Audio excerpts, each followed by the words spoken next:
Hello everyone, welcome to a new video. In this video, I'm giving you an update on my water lily sweater, which I am crocheting with Alize Angora Gold yarn. This yarn is 80% acrylic and 20% wool. This is my own pattern. Actually, the original pattern is for a summer top, but I'm adjusting it for a sweater. I'm participating in Crochet Alone, hosted by Holly at Stitches Gonna Stitch. And since I already have a summer top, I decided to make it into a sweater. I'm simply going to add long sleeves to it, and everything else is gonna be exactly the same as in the pattern. This is the first time I'm participating in a YouTube Crochet Alone, and it just happened to be for my own pattern. And it's been so much fun.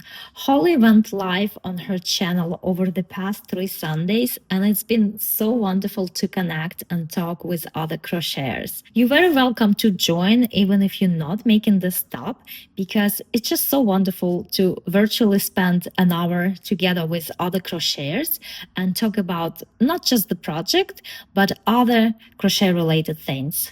Now I'd like to give you the update, the progress on my sweater. But before that, I actually want to talk about something.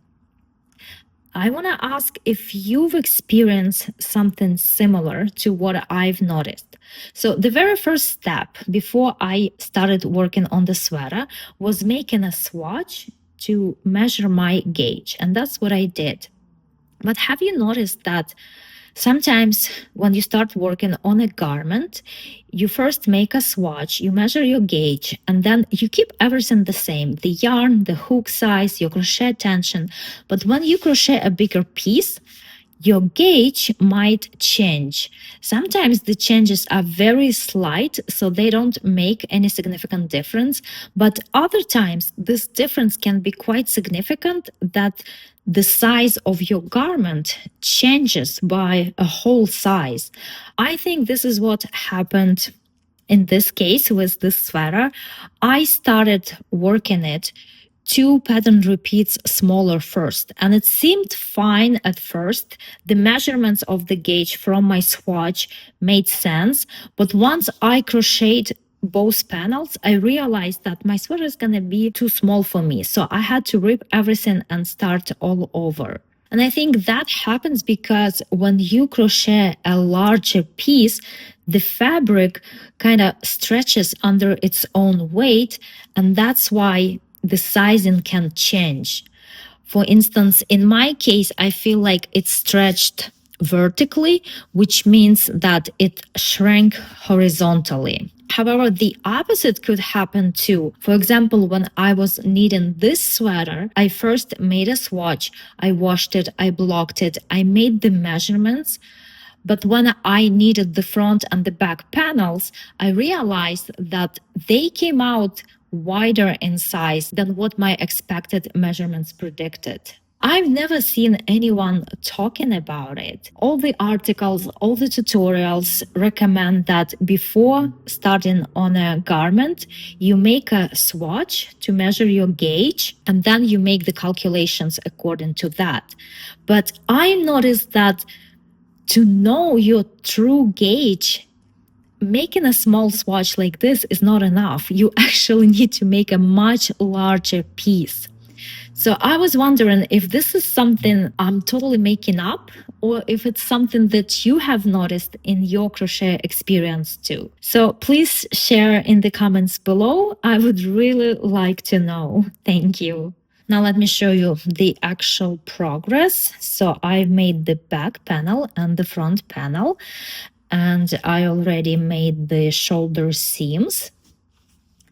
Now I'm not gonna make the neckline ribbon just yet, and I'm not making the side seams just yet. I'm going to make the sleeves. At first, I thought I'll just go the easy way, and I will simply make 2 rectangles for the sleeves, and then after I add ribbon, that would give me bell-shaped sleeves. But then I changed my mind. This is something that I made in the past on this sweater. And while those bell-shaped sleeves look very beautiful, they are actually not comfortable or practical at all.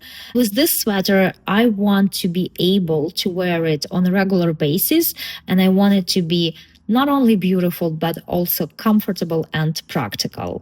So now I'm faced with the challenge of figuring out how to make trapezoid shaped sleeves while maintaining the integrity of the lacy stitch. And to do that, I've been experimenting with this little swatch. I've been trying to work the pattern in such a way that I get a trapezoid shape. And I'm gonna show you what I'm doing here. So I started with a row of shells, which I reduced by 2 stitches. So each shell over here is worked by 2 double crochets together and then 1 chain.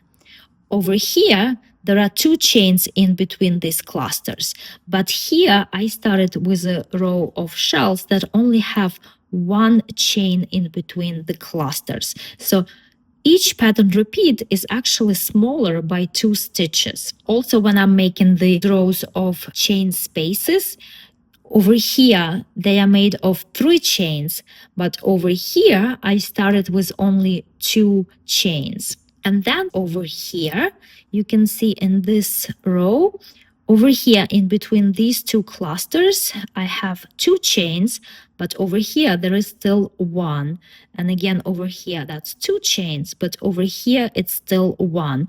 So in this row, each pattern repeat was increased by 1 stitch.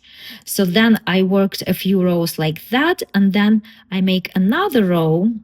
Well, actually in the swatch, I only made 1 row like that. But in the actual sleeve, I will work a few or several rows like that.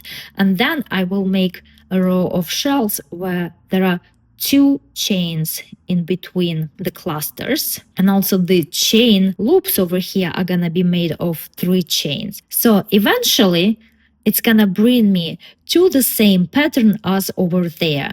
But because I started with smaller shells, the size is gonna be smaller over here than at the top of the sleeve, and that would give me a trapezoid shape.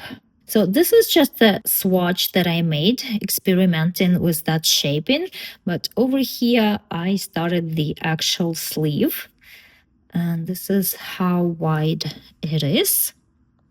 And there's also gonna be a ribbon over here. Thank you so much for joining me on the journey of crocheting this sweater. I cannot wait to finish it and show you the final result.